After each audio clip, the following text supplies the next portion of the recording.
bismillaahi raxmaan raxiim wacno wanaagsan daawadayaal kusoo dhawaada warka janaalkeena xogta dalka qodobada warkeena aad ku daawo doontaan waxaa ka mid noqon doona farmaajo oo soo saaray amar madaxweyne oo uga hor yimaaday tallaabooyin uu qaaday ra-iisul wasaare maxamed xuseen rooble. waa maxay tallaabooyinkaasi? qoorqoor oo xamar looga kareeyay guri oo ugu ololeeyo musharax madaxweyne. waa kee musharaxaasi?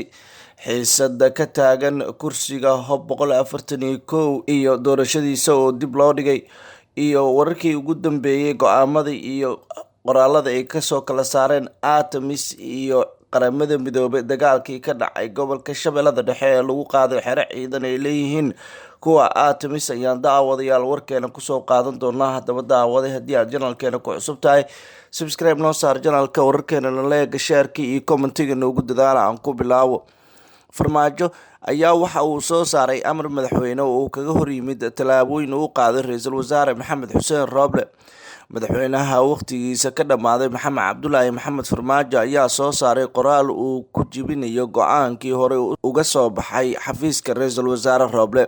sidoo kale qoraalkan farmaajo ayaa u muuqday mid jawaab u ah tallaabadii uu qaaday gudoomiyaha golaha shacabka sheekh aadan maxamed nuur sheekh aadan madoobe oo taliyayaal ciidan ku amray in ay hadda kadib isaga ka amar qaataan. farmaajo ayaa waxa qoraalkani ku xusay 2 agaasimo oo wasaaradeed oo dhowaan xilalka laga qaaday, kuwaasoo xilka qaadistooda waxba kama jiraan uu ku tilmaamay. madaxweynaha jamhuuriyadda federaalk soomaaliya mudane maxamed cabdulaahi maxamed farmaajo ayaa ka hortegay ku-takrifalka awoodeed ee ku aadan xaaladaha musuq maasuqa iyo sidoo kale xadgudubyada kala duwan ee shaqaalaha lagu geysanayo. madaxweynaha oo tixraacayo xeerka jiheynta maamul wanaaga iyo ilaalinta danta guud uu soo saaray 18 Janaayo 2018 iyo 7 Agoosto 2021, madaxweynaha jamhuuriyadda federaalk soomaaliya uu ka duulaya cabashooyinka iyo khilaafka ka taagan isku dayada isbedelada lagu sameynayo mas-uuliyiinta sarsare ee ka tirsan dowladda federaalk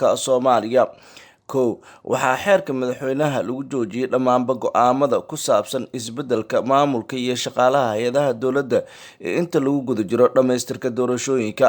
2 madaxweynaha waxa uu baabi'iyey dhammaanba wixii magacaabisa iyo go-aan maamul ah oo taabanaya wax ka bedelka hay-adaha gudaha ee dowladda iyo sidoo kale shaqaalaha rayidka laga soo bilaabo maalinta la dhaariyo xildhibaanada baarlamaanka 14 Abriil 2022.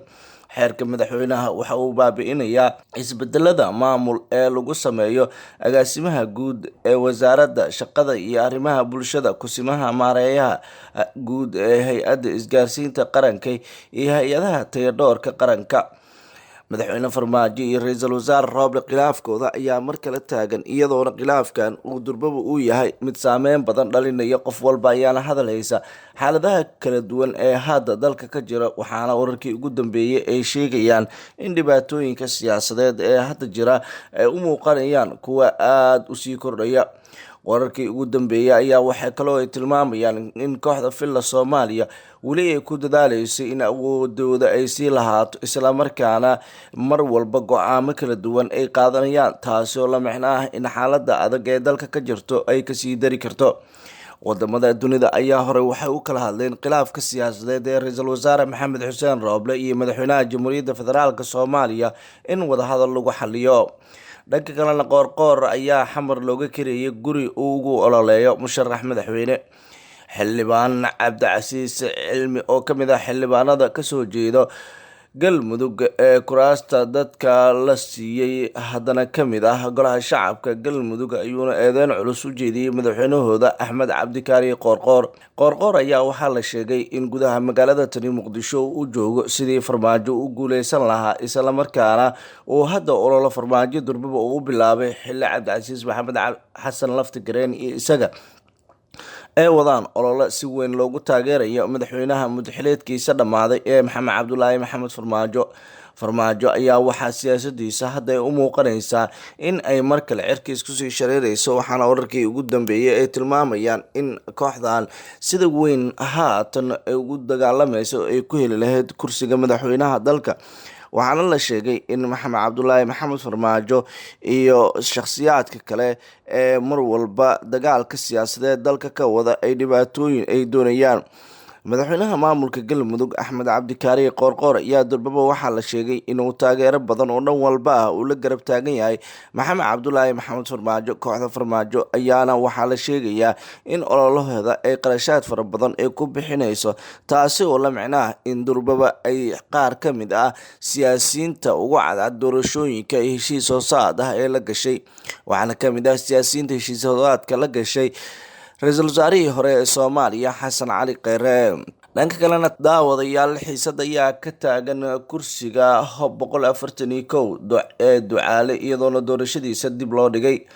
Magaalada Jowhar ee caasimada gobolka Shabeellada Dhexe waxaa ka taagan xiisad xoogan oo ka dhalatay qabashada doorashada kursiga Hob 441 ee golaha shacabka Soomaaliya, kaasi oo 12 sano ee lasoo dhaafay ku fadhiyay wasiirkii hore ee amniga gudaha Maxamed Abuukar Islow Ducaale. Kursigani oo ka mid ah 2 kursi oo ku hartay Hirshabeelle ayaa waxaa hareeyay dood xoogan iyo muran sababay dib u dhac doorasho. Kursigan waxaa si weyn isugu haya xildhibaan hore uu ugu fadhiyay Ducaale oo mar kale u sharaxan iyo 5 musharax oo iyaguna ku dhawaaqay inay yihiin isbedel doon oo kuwaasi oo kala ah Dr. Guuleed Cabdi Sheekh Cali oo ah dhakhtar si weyn loo yaqaano ganacsatana ah, Dr. Axmed Gacal Cali Carabow oo soo noqday wasiirkii hore ee arrimaha gudaha Soomaaliya, Marwo Madiine Caamir Maxamed oo soo noqotay agaasimaha shirkadda diyaaradaha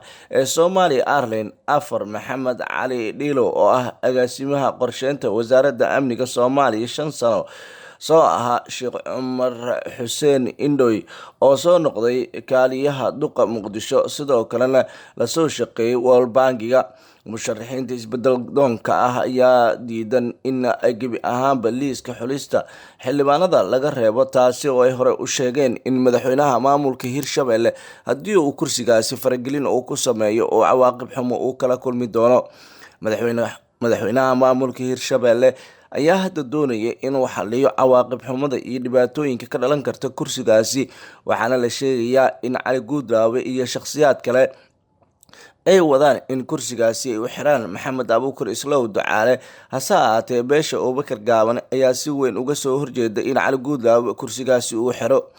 Qaramada Midoobay ayaa waxay war ka soo saartay weerarkii lagu qaaday deegaanka Ceel Baraf.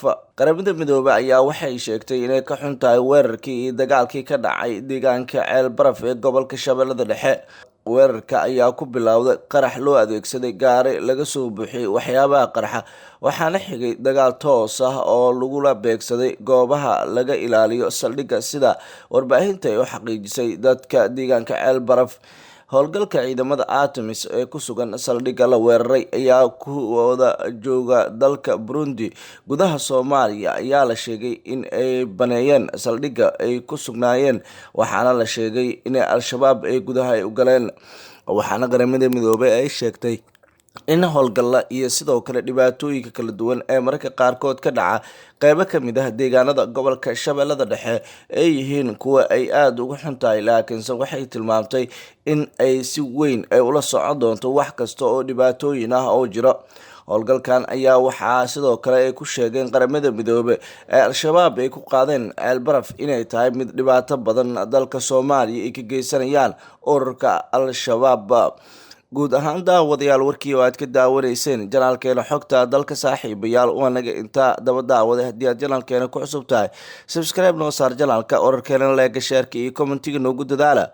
Waad mahadsantihiin. Ammaan Allah, nabadgelyo.